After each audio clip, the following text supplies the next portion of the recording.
Bonjour à toutes et à tous, c'est Smart Impact, l'émission qui donne la parole à celles et ceux qui font de la transition écologique, de la responsabilité sociétale des entreprises, un axe fort de leur développement. Voici le sommaire, l'invité de Smart Impact, c'est Ronan Lemoal, le président d'Épopée Gestion, un fonds d'investissement au service des entrepreneurs et des territoires qui fait justement de la décentralisation et de la transition écologique un axe majeur. Le zoom de l'émission portera sur les attentes des étudiants et des jeunes diplômés en matière de RSE avec Alice Pégorier, porte-parole du collectif pour un réveil écologique. Et puis dans Smart Ideas, la start-up Sève, c'est une marque de cosmétiques imaginée, sourcée et fabriquée en France. Voilà pour les titres, on a 30 minutes pour les développer, c'est Smart Impact.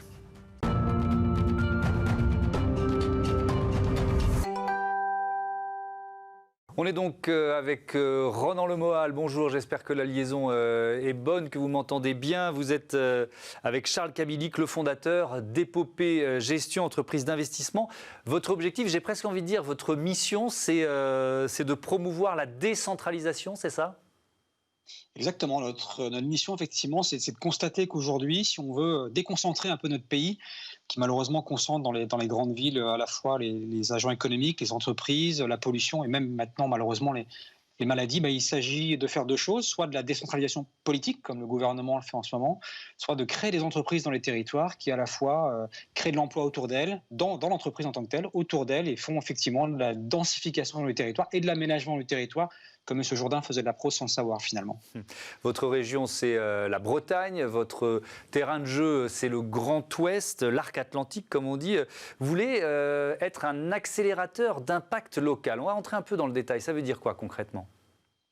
Alors, ce qu'on veut faire, effectivement, c'est de dire finalement que la meilleure manière d'avoir de l'impact, finalement, si on veut à la fois avoir de l'impact environnemental, l'impact sociétal, de l'impact économique, si on crée de l'emploi dans les territoires, si on participe à ce vaste mouvement de déconcentration, on va faire ces trois dimensions à la fois. Pourquoi ? Parce qu'on comprendra assez vite que si on crée de l'emploi dans une région, on participe effectivement au mouvement de décentralisation. On comprendra également assez rapidement que si on le fait, on va créer de la valeur économique. Et on pourra comprendre, sans tomber forcément dans les travers de l'écologie à tout craint, que si les gens travaillent plus près de là où ils vivent, effectivement, c'est meilleur pour l'écologie. On diminue l'empreinte carbone des transports. On fait en sorte qu'on accentue une forme de circuit court, en tout cas dans une certaine mesure. Donc ces trois dimensions-là sont assez vite synthétisées par la dimension de création d'emplois. Donc c'est pour ça qu'on se veut un accélérateur d'impact dans les territoires par la création d'emplois. La crise sanitaire, la crise économique, d'une certaine façon, elle vous porte. Ça donne du poids aux arguments que vous venez de présenter. Effectivement, alors bien sûr qu'avant qu'on lance ce projet, on l'a lancé à la rentrée, mais on avait cette idée depuis déjà quelques temps.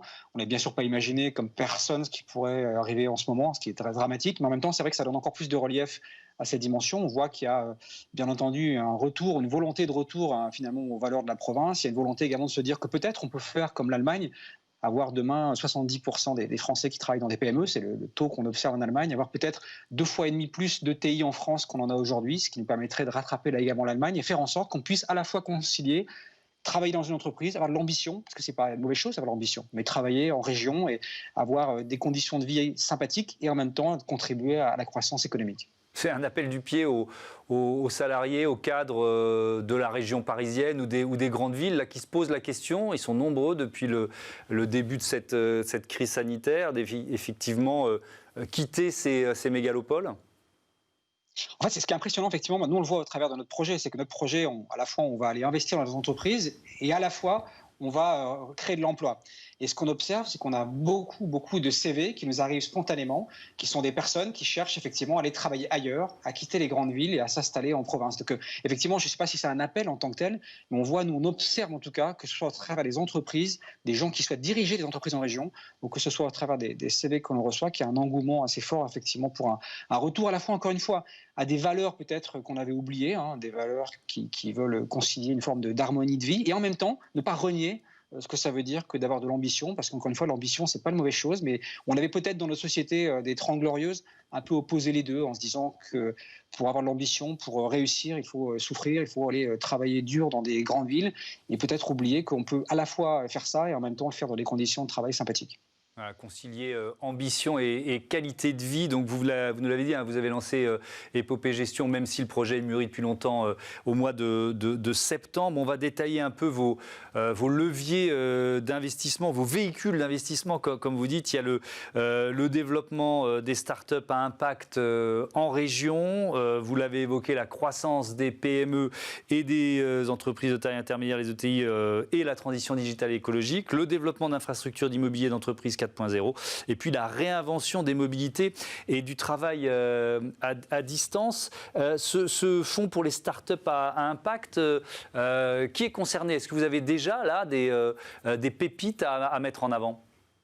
Alors, on a déjà effectivement un premier fonds sous gestion, donc on a déjà 35 millions d'euros sous gestion d'un premier fonds avec quelques entreprises qui commencent à être un peu connues.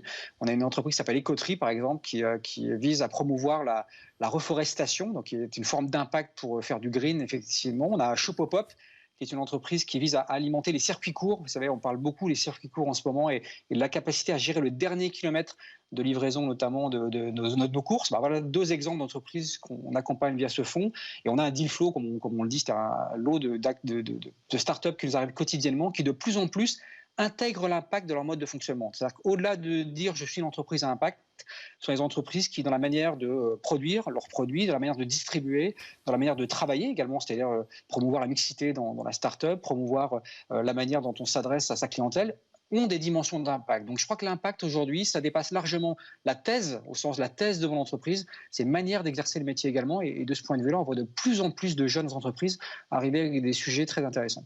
Est-ce que justement, vous, dans vos choix, dans vos priorités, dans les startups, les entreprises que vous décidez de soutenir, l'extra-financier prend plus d'importance qu'avant? C'est évident. En fait, aujourd'hui, je crois que personne ne peut nier le fait que fini le moment où la seule performance pouvait se mesurer à l'aune de la performance économique. Aujourd'hui, on doit mesurer la performance sous l'angle économique, bien sûr, mais également sous l'angle de l'impact que j'ai pour la société et sous l'angle de l'impact que j'ai pour l'environnement.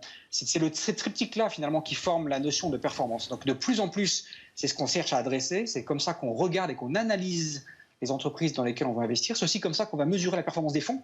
Parce que ce qu'on appelle, par exemple, le CARID, vous savez, dans les fonds, qui est la commission de surperformance, on va intégrer dans cette commission de surperformance un calcul lié à l'impact des entreprises dans lesquelles on va investir. Et cet impact sera mesuré sur ces trois dimensions. Économique, bien sûr, sociétale et environnementale. Et donc c'est vrai aussi pour les entreprises en croissance. Donc là, on revient aux PME, aux ETI pour lesquelles vous allez investir, que vous soutenez. Pour elles, c'est plus compliqué parce qu'on est dans une mutation. La mutation, vous faites quoi? Vous tenez compte de la volonté de mutation ou de l'espace où ils en sont sur le chemin? Comment vous choisissez? En fait, là, vous avez raison de souligner un point qui est important. Il ne s'agit pas d'être en mode sanction. Ouais. On est plutôt à accompagner des transitions. Effectivement, ce fonds, d'ailleurs, s'appellera Épopée Transition 1, avec un S, parce qu'effectivement, il y a des entreprises qui partent d'un point donné, alors sur leur empreinte carbone, sur leur manière de travailler ou la conception de leurs produits, parfois, en termes de matières premières, plus ou moins, on va dire, qui considèrent plus ou moins les impacts écologiques. Il ne s'agit pas de faire de la sanction, mais d'accompagner. Donc, ce qu'on va faire, c'est quand on va investir dans une entreprise, bien sûr, je passe les secteurs qu'on va forcément oublier pour des raisons qu'on imagine tous, l'armement, ce genre de choses, mais quand on investira dans une entreprise classique qui n'aura pas tous les standards que l'on recherche en termes d'impact, on va mettre en place un plan avec le dirigeant et ce plan va viser effectivement avec des équipes en interne, une structure d'accélération, notamment à accompagner ces transitions. Alors, transition digitale, transition écologique, transition sociétale, et des équipes à leur disposition pour accompagner ça et on mesurera et la performance du fonds et la performance de l'entreprise en tant que telle sur ces critères. On va même faire quelque chose qui commence à se faire mais qui n'est pas totalement encore développé, qui est dans ce qu'on appelle les management packages. Vous savez, quand un fonds investit dans une entreprise, il y a des incitations qui sont données aux managers, aux rênes de l'entreprise pour effectivement guider leur performance. On mettra des critères d'impact également dans ces management packages pour faire en sorte que tout doucement, on aille infléchir finalement cette dynamique de croissance uniquement par la rentabilité des capitaux propres en y adjoignant quelque part des dimensions environnementales et sociétales. Parce que ce qui est important, ce qui est difficile d'ailleurs, c'est de gérer la transition. Tout le monde comprend bien qu'à terme, on doit changer de modèle. Tout le monde se dit également que pourquoi est-ce que j'irais renoncer à ma rentabilité alors qu'on demande de la rentabilité à mon voisin? Pour accompagner ce mouvement de transition, il faut tout doucement infléchir, mettre des critères nouveaux, juger entre guillemets la performance sur les critères nouveaux pour inciter les entrepreneurs qui ne demandent que ça d'ailleurs à aller dans ces transitions. Est-ce que l'ancrage local, puisque je rappelle que c'est quand même votre mission de départ, la décentralisation, est-ce que l'ancrage local, c'est un atout supplémentaire pour justement créer des écosystèmes qui tiennent, qui durent? Moi, je pense que l'ancrage local, c'est hyper important. Pourquoi? Parce qu'on a vécu dans une économie très longtemps qui était très verticale, très intégrée, c'est-à-dire de l'amont à l'aval, sourcing des matières premières, fabrication des produits, distribution, et tout ça totalement intégré dans des schémas intégrés par des gros acteurs. D'ailleurs, je crois qu'aujourd'hui, ce qui compte, c'est non pas de fonctionner en mode verticalisé, mais en mode de coopération, un écosystème qui se lie les uns aux autres. Donc, si on est capable d'accompagner les entreprises en local, qui sont à la fois des entreprises de l'industrie classique, des entreprises du service, on va les aider également à tisser des liens entre eux. Et ces liens vont créer des écosystèmes locaux vertueux qui vont permettre à toute une économie régionale de se développer davantage. Ce qui est gênant dans notre économie actuelle, c'est qu'on a tellement verticalisé les sujets, tellement saucissonné finalement, pardonnez-moi l'expression, les thématiques, qu'on en oublie effectivement que ce qui fait la force de l'empreinte écologique, de l'empreinte sociétale, c'est la capacité à ce que les écosystèmes locaux travaillent entre eux. Et si on est capable de le faire, sans encore une fois tomber dans les phalanstères de Fourassier, ce n'est pas le sujet, on arrivera effectivement à leverager, comme on le dit, les écosystèmes locaux et à faire en sorte de retrouver une espèce d'équilibre qu'on a sans doute perdu dans l'aménagement du territoire, pour revenir au début de notre discussion. Merci beaucoup, merci Ronan Lemoyle, c'était passionnant. Bon vent à Épopée Gestion. Allez tout de suite, gros plan dans cette émission, gros plan sur les attentes des jeunes diplômés.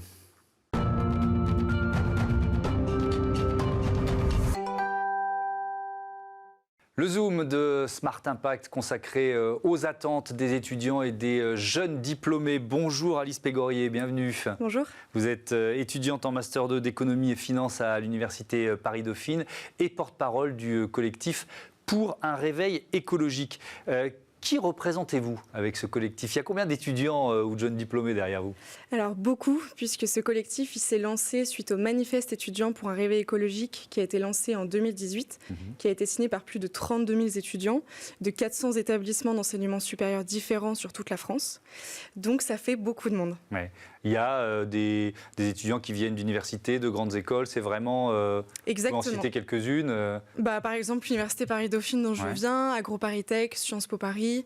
Donc ça fait beaucoup d'universités. Et l'idée du collectif, c'est de proposer des outils concrets pour aider les étudiants, d'une part, à mobiliser leurs universités et leurs écoles pour que ces universités les forment mieux sur les questions écologiques. Et d'autre part, aider ces jeunes diplômés à choisir une entreprise et un employeur qui répondent avec ambition à la transition et qui soient engagés dans cette transition. Alors ça, c'est passionnant. Donc, il y a effectivement les deux leviers, la formation et l'orientation, le choix d'entreprise. Je vais commencer par le choix d'entreprise. Vous publiez, vous proposez un guide anti-greenwashing. Comment vous l'avez mis au point déjà? Parce que ça, c'est compliqué. Il y a beaucoup de labels. On peut même parler d'un maquis de labels. Comment vous l'avez mis au point Alors effectivement, ce guide anti-greenwashing, c'est l'un de nos outils. L'idée, c'est de permettre à tous les étudiants de questionner leur employeur et de le questionner notamment à partir de l'entretien d'embauche. C'est-à-dire ça se passe dès l'entretien, parce que notre levier d'action, c'est quand même le recrutement, ce qui est un levier fort chez les étudiants et les jeunes diplômés.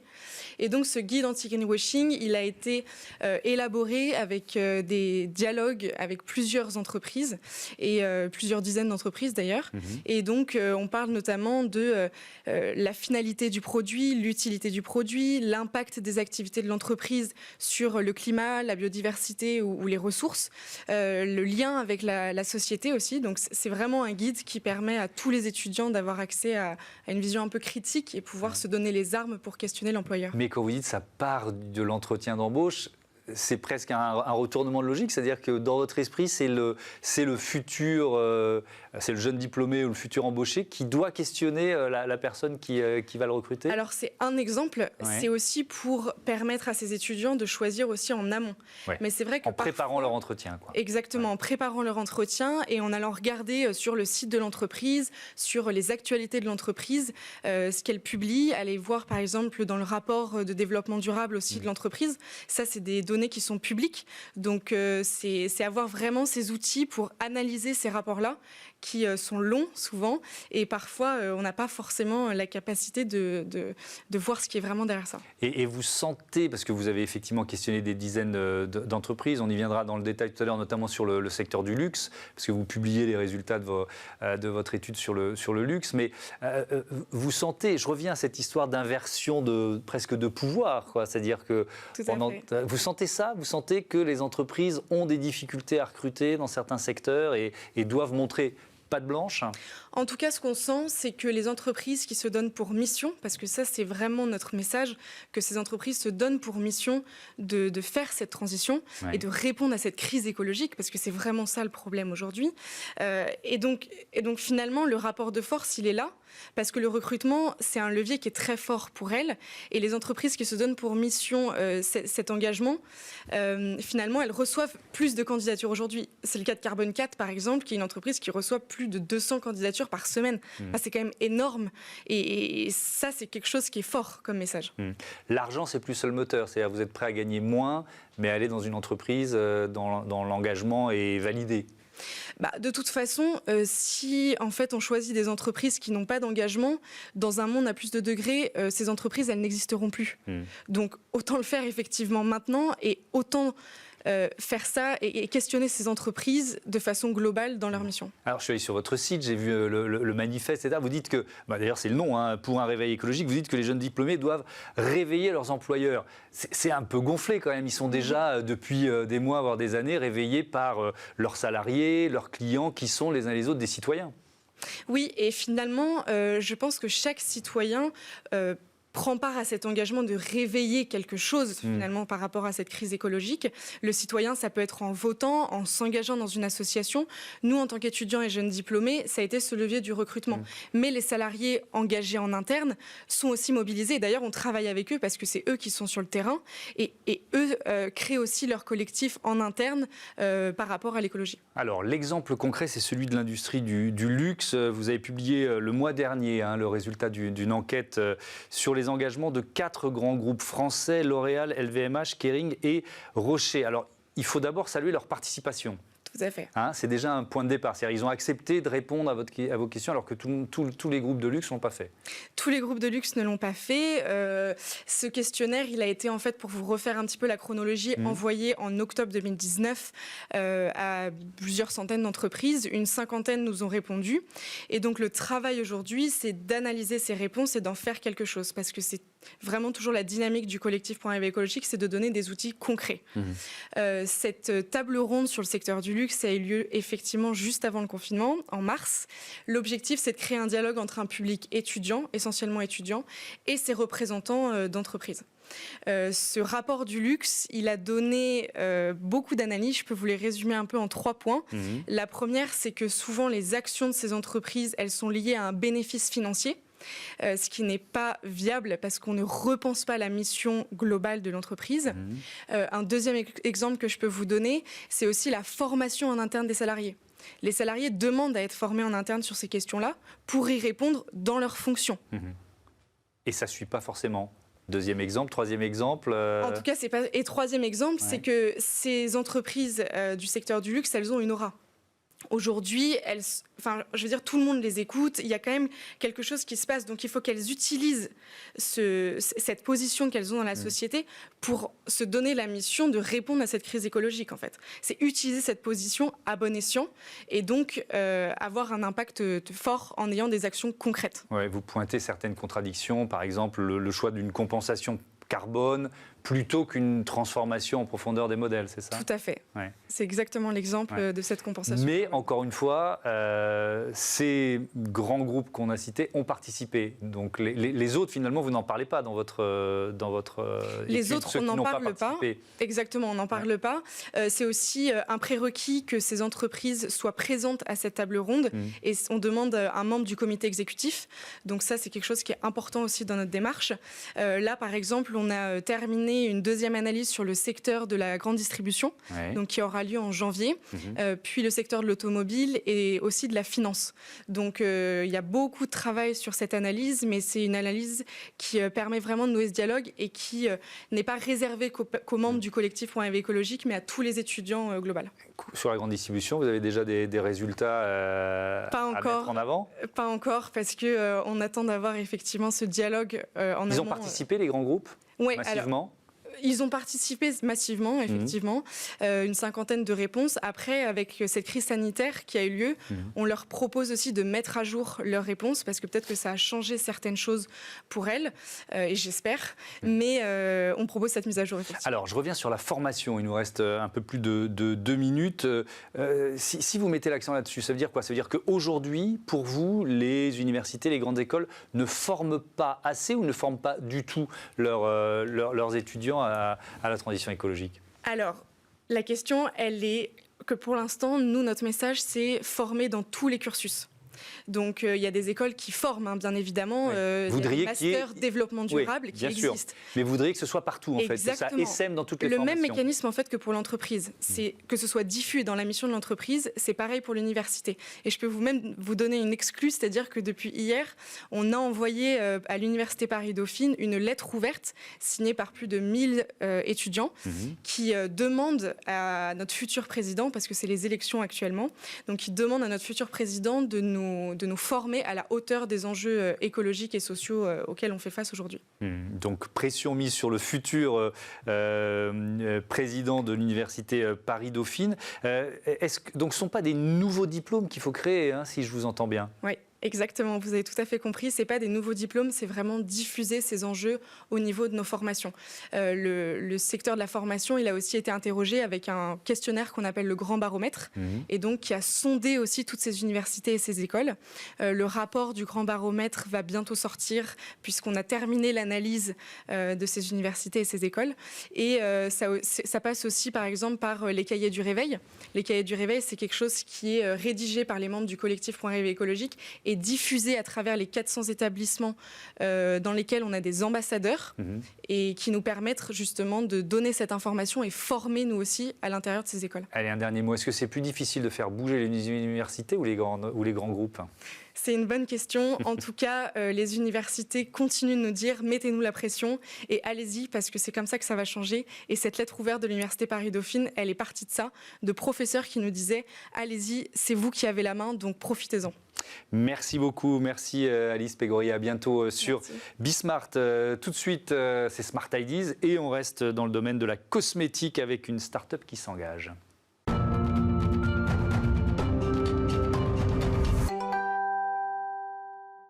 Smart Ideas, la bonne idée du jour, c'est celle de Pauline Bonny. Bonjour, vous êtes la fondatrice de Sève, c'est une marque de cosmétiques. Déjà, est-ce que je prononce bien, parce que ça s'écrit S-A-E dans là. Quand l'avez-vous créé, avec quelle idée? Oui, bonjour, merci beaucoup de m'avoir invité. Donc effectivement, ça se prononce bien Sève. C'est un diphtongue, le E dans le A, et c'est parce que c'est un petit jeu de mots entre la sève qui va saver votre peau. Donc en fait, l'idée vient de cet ingrédient que j'ai mis en avant dans le logo, qui est la sève fraîche de bouleau, qui est bio, ça m'a été inspiré en fait d'une tradition familiale, puisque ma grand-mère, je suis originaire d'Auvergne, plus particulièrement du Cantal, faisait des cures de sève de bouleau à boire. Voilà, tous les mois de mars, à la lunation de mars, on peut récolter de la sève de bouleau fraîche de l'arbre et la boire, et c'est une extraordinaire cure détox pendant 3 semaines. Et donc, j'ai commencé à travailler sur les produits il y a 4 ans et nous avons lancé la gamme en pharmacie sur notre site il y a 2 ans. Vous connaissez bien l'univers des cosmétiques, hein, vous y travaillez depuis plusieurs années. Pourquoi vous avez voulu créer votre propre marque? Est-ce que vous ressentiez un manque d'une certaine façon?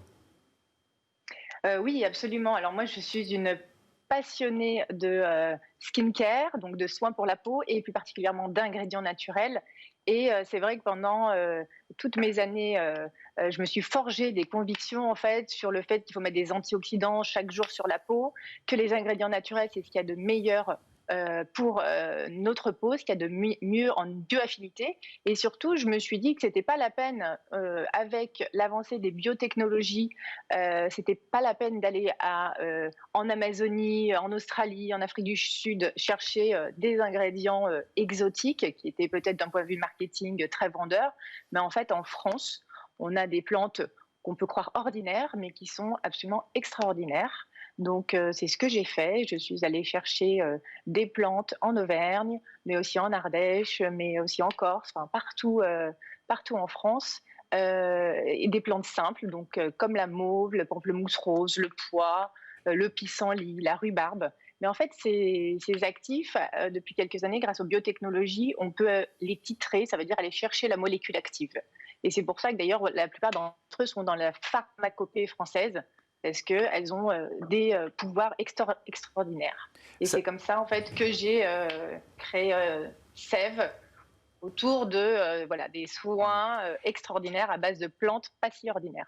Et c'est ce qui vous permet d'afficher des produits, je reprends votre formule, imaginés, sourcés et fabriqués en France. Sourcés en France, ça veut dire que les matières premières, les principes actifs viennent de plantes récoltées en France, c'est ça ? Absolument. Par exemple, la sève de bouleau fraîche qu'on va récolter, ainsi que le chaga, parce qu'on a également créé un brevet pour protéger notre invention, qui est un brevet qui s'appelle Immunox, qui est un brevet très antioxydant, réparateur de l'ADN cellulaire, également booster des défenses immunitaires. Il est fait à base de sève de bouleau et de chaga. Le chaga, c'est un champignon, c'est ça, hein, ouais. Voilà, c'est surnommé le champignon de l'immortalité. Ça ne pousse que sur le bouleau. Et par exemple, ces deux ingrédients, je travaille avec une coopérative en Auvergne qui sont des cueilleurs de plantes médicinales qui vont récolter dans le parc régional des volcans d'Auvergne ces deux ingrédients. Donc la sève fraîche de bouleau, c'est uniquement pendant 3 semaines, au mois de mars qu'on peut la récolter, et le chaga, c'est plutôt au mois de novembre. Le chaga, ce surnom, ça m'a fait tiquer quand même. Le champignon de l'immortalité, c'est peut-être un peu exagéré quand même. Quels sont ses bienfaits ? Alors, c'est pas du tout moi qui l'ai inventé. Hein. C'est vraiment, on le surnomme le don de Dieu, le diamant de la forêt, le roi des champignons médicinaux. C'est un champignon qui est extraordinaire. Solzhenitsyn en parle déjà dans son livre Le pavillon des cancéreux. En fait, ce champignon, c'est l'organisme, puisqu'un champignon, c'est ni un animal ni un végétal. C'est l'organisme vivant qui a le plus d'antioxydants et de bêta-glucanes, donc c'est des anti-inflammatoires, dans sa substance. Et donc, dans certaines civilisations, il est même utilisé dans des traitements anti-cancer. C'est pour ça qu'il est surnommé le champignon de l'immortalité. Merci beaucoup, merci Pauline Bonny, bon vent à votre start-up. Voilà, c'est la fin de ce Smart Impact. Merci. On se retrouve demain à 9h, midi, 20h30 sur Bismart, la chaîne des audacieuses et des audacieux.